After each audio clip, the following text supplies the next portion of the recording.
Saya berdiri di jembatan tuh, airnya sedang banyak tapi hitam airnya. Saya bilang bismillah ya Allah, mulai hari ini musik ini saya cerai talak 3. Saya buang. Sampai di rumah saya ngaji-ngaji. Saya udah mulai dakwah-dakwah. Sejak umur 16 tahun pun saya sudah jadi khatib Jumat. Kata bapak saya, kenapa kau sekarang berhenti main musik?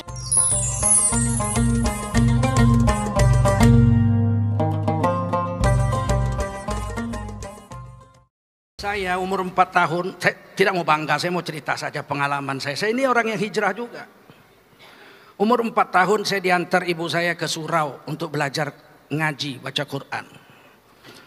Kawan-kawan yang lain besar-besar. Mau pulang ambil sendal, didorong, saya campak masuk paret. Orang umur 4 tahun, untung paret zaman itu airnya jernih. Kalau sekarang ikan aja pingsan apalagi orang. Guru saya itu langsung loncat ke dalam paret itu, diangkat, saya digendong, dibawa pulang saya ke rumah. Karena bapak saya bos di situ. Begitu sampai, ini pak, anak bapak jatuh ke paret. Kata guru saya, bapak saya mau marah sama guru itu nggak jadi marah karena guru juga basah juga. Begitu sampai guru itu pulang dia bilang apa? Khat fardhamah, berhenti ngaji. Sudah tahu banyak orang-orang tidak beres, berhenti ngaji. Ibu saya gendong saya bawa ke kamar mandi, saya dimandikan, disabuni. Ibu saya bercucuran air mata. Saya lihat ibu saya nangis. Saya masih nangis itu, sedih sekali, saya campak masuk paret itu. Disabuni badan saya, terus kata ibu saya, jangan berhenti ngaji nak, kamu jangan berhenti ngaji. Diciumnya oleh ibu saya. Waktu itu hati saya bicara, saya tidak akan berhenti ngaji Umi, sampai mati saya tidak akan berhenti ngaji. Ngaji lagi, campak lagi masuk paret. Kata guru ngaji, kamu pulang nggak boleh pulang. Pulang dulu orang lain semua baru saya pulang. Bayangkanlah orang bawa obor, kita nggak bawa obor. Gelap. Kata guru saya supaya kau jangan takut, kau azan. Nggak ngerti azan saya bilang. Bilang Allahu Akbar, Allahu Akbar. Saya sepanjang jalan Allahu Akbar, Allahu Akbar. Tapi beruntung, kira-kira 2 bulan datang juara MTQ tingkat Sumatera Utara. Adikan bapak saya, anak imam besar Masjid Sultan Serdang. Jadi bapak saya, kawan-kawan kecilnya lah, dia bilang, Nasir, kamu harus ajari anak saya. Supaya anak saya nggak masuk paret lagi. Akhirnya saya sendiri ngaji kepada guru saya ini dan beruntung. Akhirnya saya bagus baca Quran. Umur 8 tahun saya sudah jadi imam di desa saya. Dan sudah juara MTQ, tingkat kecamatan dan seterusnya. Sampai ke provinsi. Membahagiakan sekali hidup waktu itu. Akhirnya saya jadi pembaca Quran. Setiap ada Maulid Nabi Isra Mi'raj di kota Medan, saya pembaca Qurannya. Ustadznya waktu itu masih Mahyarudin Salim, ya, Tengku Latif Rusdi, yang terkenal waktu itu di Medan begitu. Haji Sayyidin Nur guru saya. Tapi bapak saya suka main musik. Umur kelas 2 SD saya sudah diberikan organ. Saya sayang dengan ibu, saya masak nasi masih pakai bambu, ditiup apinya. Sambil menunggu nasi masak saya main organ tuh. Kemudian kelas 3 atau kelas 4 ya, bapak saya belikan saya gitar. Dan saya diajarkan dasar-dasar klasik gitar. Satu hari harus main 3 jam sampai 4 jam. Malam dia pulang kerja, saya pulang ngaji, dikontrol, main. Kalau nggak ada kemajuan, jitak kepala saya. Main musik aja goblok katanya. Jadi saya main musik itu setiap hari 3 sampai 4 jam. Dan tidur saya itu di sebelah saya ada gitar. Bangun tidur harus main gitar dulu setengah jam baru sholat subuh. Karena tangannya masih kaku. Kalau sudah bisa habis subuh main gitar tidak kaku, itu berarti kalau siang hari seperti ini itu lincah sekali jarinya. Apa kata ibu saya? Jangan dilawan bapakmu nak. Biarkan aja, disuruhnya main gitar, suruhnya main musik. Tapi Umi titip, bacalah Quran 1 hari 1 juz. Untuk menyelesaikan 1 juz itu saya 90 menit waktu itu. Kata ibu saya, nggak apa-apa nak, dibagi-bagi, habis subuh, habis zuhur, habis asar, habis maghrib. Pokoknya 1 hari 1 juz. Kamu main gitar 4 jam tidak apa. Langsung datang gitar. Kamu main gitar 4 jam sehari nggak apa-apa, nah asal kamu ngaji 1 juz 1 hari.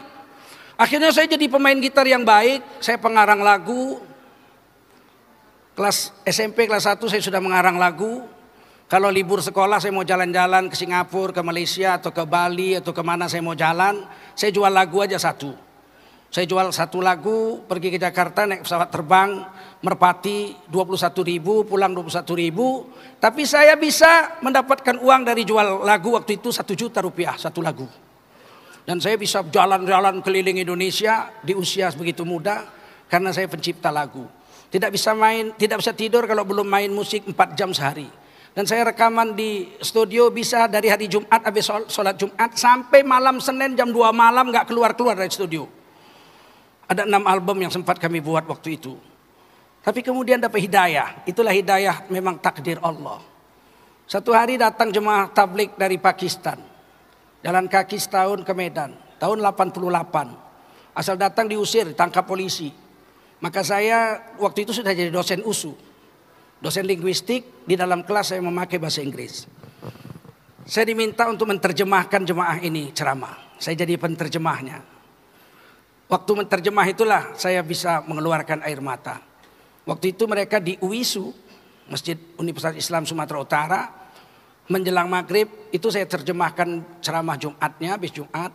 Menjelang maghrib dia ngajak orang-orang anak-anak mahasiswa yang sedang main bola pingpong. Saya penterjemah, dia bilang apa? Saudaraku, kita diikat dengan kalimat la ilaha illallah Muhammadur Rasulullah. Kita bersaudara. Kami dari Pakistan datang kemari untuk dakwah agama. Sebentar lagi maghrib. Mari kita berwudu, kita duduk mendengarkan azan maghrib, kemudian sholat maghrib. Nanti akan ada pembicaraan tentang pentingnya iman dan amal soleh. Saya terjemah itu sambil bercucuran air mata. Apa yang terjadi di hati saya waktu itu? Kenapa ngajak orang sholat aja mesti dari Pakistan jauh-jauh? Ini mahasiswa saya. Mestinya kan saya perintahkan mereka menjalankan sholat. Kenapa mesti jauh-jauh dari Pakistan? Waktu itu saya mulai berpikir. Saya berpikir aja enggak. Menyuruh anak-anak mahasiswa yang murid-murid saya di USU atau di UISU untuk sholat. Padahal mereka semua Islam. Universitas Islam Sumatera Utara. Kenapa tidak saya ajak sholat? Mereka bertahun-tahun main bola. Enggak sholat maghrib. Enggak sholat zuhur. Enggak sholat asar. Berpacaran sesama mereka. Tidak ada pemikiran pun tidak ada. Saat itu saya pulang, saya menangis di rumah, saya bilang, saya mesti ikut dakwah ini. Maka saya gunakanlah diri saya untuk dakwah. Dengan harta, bayar sendiri, makan, bayar sendiri. Dan disitulah saya mengambil keputusan untuk fokus ke agama. Walaupun dari kecil saya belajar agama, belajar fikih, semua guru-guru tua, guru saya di Sumatera Utara ini. Tapi saya harus berhentikan, sebab kalau mendengar musik, saya gemetar. Seluruh musik itu, mulai dari suara pianonya, biolanya, flutnya, obonya, trompetnya, trombonnya atau karnonya. Saya hafal semua sebab saya 7 tahun di RRI dan di TVRI itu penyanyi orkestra. Dan saya bisa main musik sehingga saya tahu. Tang, teng, tongnya pun saya dengar, saya hafal. Partitur, partisinya situ saya ngerti. Setiap orang nyanyi saya main piano gitu, saya tulis akordnya. Selesai dia nyanyi, ulang nyanyi saya sudah bisa main, mengiringnya dengan pas. Solfegionya begitu tinggi. Bagaimana saya harus mengejar agama saya kalau saya tetap main musik? Maka saat itu bismillah, gitar kesayangan saya itu saya bawa ke sungai Kera, Parit Busuk katanya di Medan.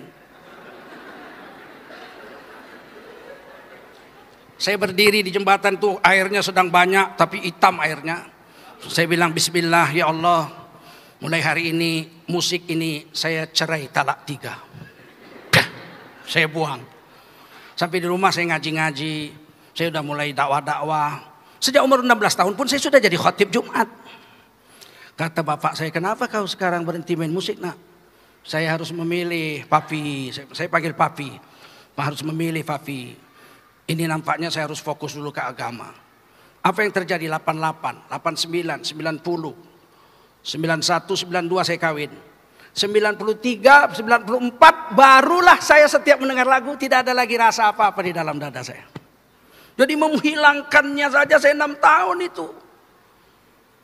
Meskipun saya sudah berhenti main gitar sejak 88, ternyata setan gak hilang.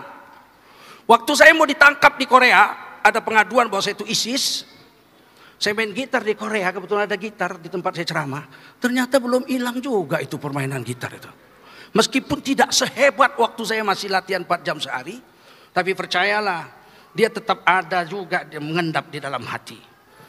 Yang membuat saya semakin yakin saya harus berhenti main musik. Pada tahun 92 saya ditabrak mobil. Saya pingsan, dibawa ke rumah sakit 4 jam. Dokter yang menangani saya orang Kristen.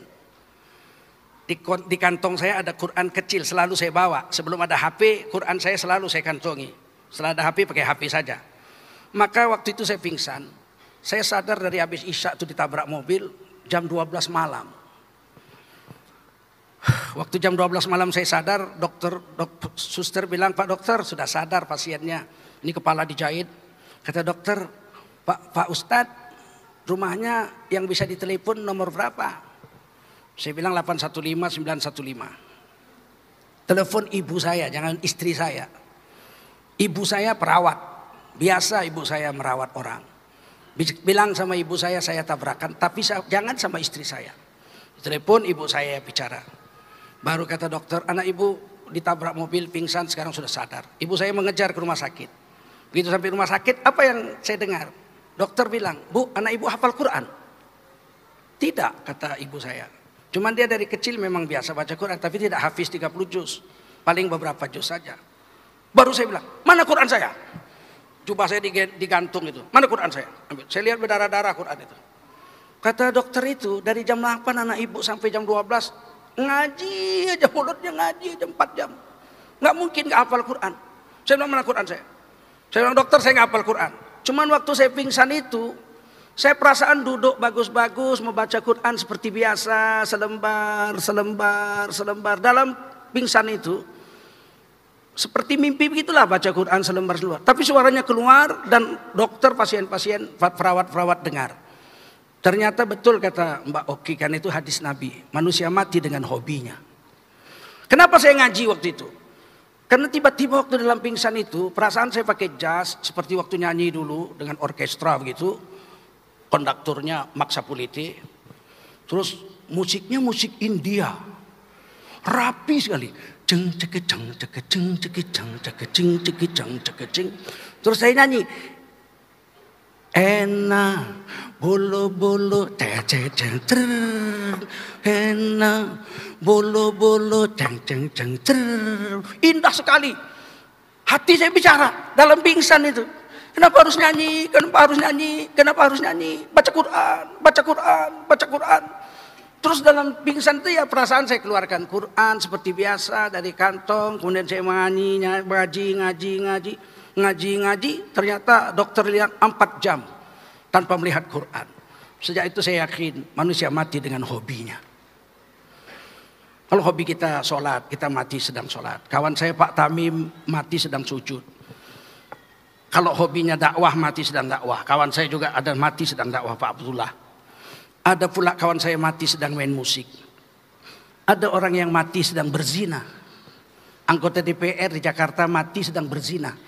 3 hari lagi mau naik haji, dia masuk hotel, dia berzina, mau puas-puasan karena mau naik haji 40 hari. Dia mati di atas perut perempuan. Manusia mati dengan hobinya. Oleh karena itu, yang sudah hijrah, carilah yang diridhoi Allah. Satu hari bibi istri saya datang ke rumah, nginap di rumah seminggu. Tiba-tiba bibi itu pulang, anak saya dua-dua nangis di dalam kamar, nggak mau nganter keluar. Kemudian saya masuk, "Ada apa kamu ini dua-dua? Kenapa kamu pada nangis?" "Benci kali kami sama nenek itu," katanya. Dibilang nenek itu Buya penyanyi. "Enggak kan Buya? Enggak kan Buya? Enggak kan?" katanya. Saya bilang, "Memang betul nak, Buya dulu penyanyi nak. Sekarang kan enggak lagi Buya." "Enggak. Kami enggak pernah kok dengar Buya nyanyi di rumah ini." "Iyalah nak, memang dulunya pula. Dulu." Baru anak-anak saya peluk saya, "Jangan jadi penyanyi ya Buya." Makanya sekarang lagi tren di medsos, Tengku Zulkarnain mantan penyanyi mendadak jadi ustadz. Saya bilang dia salah. Saya belajar Quran, belajar ngaji dari kecil. Belajar fikih, semua guru tua di sini guru saya. Syekh Mahmud Syahabuddin, saya belajar kitab Mahalli. Syekh Dahlan Musa dari Matan Takrib sampai Kifatul Akhyar. Syekh Jalaluddin Abdul Muthalib Mufti Kerajaan Delhi, guru saya ngaji kitab Tafsir Ibnu Katsir. Terus guru-guru yang lain, Arifin Isya, Syekh Arifin Isya saya ngaji Minhajul Abidin, kitab Imam Ghazali. Jadi saya betul-betul ngaji, belajar bahasa Arab dari Syekh Martubung. Ya, itu guru saya Azhari Al-Martubung di depan Coca-Cola Jalan Belawan. Juga saya belajar fikih I'anatul Thalibin dari Syekh Hasan Maksum, guru di Masjid Agung, dan seterusnya. Jadi nggak ada mendadak. Percayalah tuan-tuan, agama tidak bisa instal. Kalau jadi tentara palsu bisa. Modal badan tegap, rambut cepak, pakai baju loreng, dia udah bisa cari duit kesana kesini. Walaupun tertangkap juga, tentara palsu mungkin setahun 2 tahun baru tertangkap. Polisi palsu bisa, model badan kekar, rambut cepak, beli baju dinas polisi, modal semprit, sudah bisa nyetop orang, sudah bisa mentilang orang, pakai surat tilang palsu. Walaupun mungkin 5 bulan, 6 bulan kemudian dia tertangkap polisi palsu. Tapi kalau ustadz palsu udah bisa. Belum amma ba'du udah ketahuan. Belum amma ba'du. Baru alhamdulillah, la kalau kata illa billah, udah ketahuan. Udah ketahuan. Oleh karena itu saya ingin beritahu, saya salah-salah main gitar enggak sedih saya. Tadi salah-salah melodi udah enggak betul. Enggak sedih, saya tinggalkan lama kok. Itu cuman saya mau buktikan bahwa setan belum hilang. Kalau saya latihan 2 jam aja enggak ada salah lagi saya main itu. Begitulah setan masih ada tetap di sini. Dan dia akan kembali ketika kita sakaratul maut. Bisakah kita memilih mati dengan cara husnul khotimah atau mati dengan cara yang menyesatkan seperti yang pernah saya alami waktu pingsan? Masuk lagu orkestra Ena Bulu Bulu, tapi ternyata waktu pingsan itu ruh saya memilih baca Quran. Saya tidak tahu besok ketika saya betul-betul sakaratul maut, apakah ruh saya akan memilih mati dalam keadaan membaca Quran atau mati dalam keadaan menyanyi. Tolong doakan saya dan mari kita bersama-sama berdoa. Semoga kiranya kita istiqamah dalam hijrah ini dan kita mati dalam ridha Allah Subhanahu wa taala.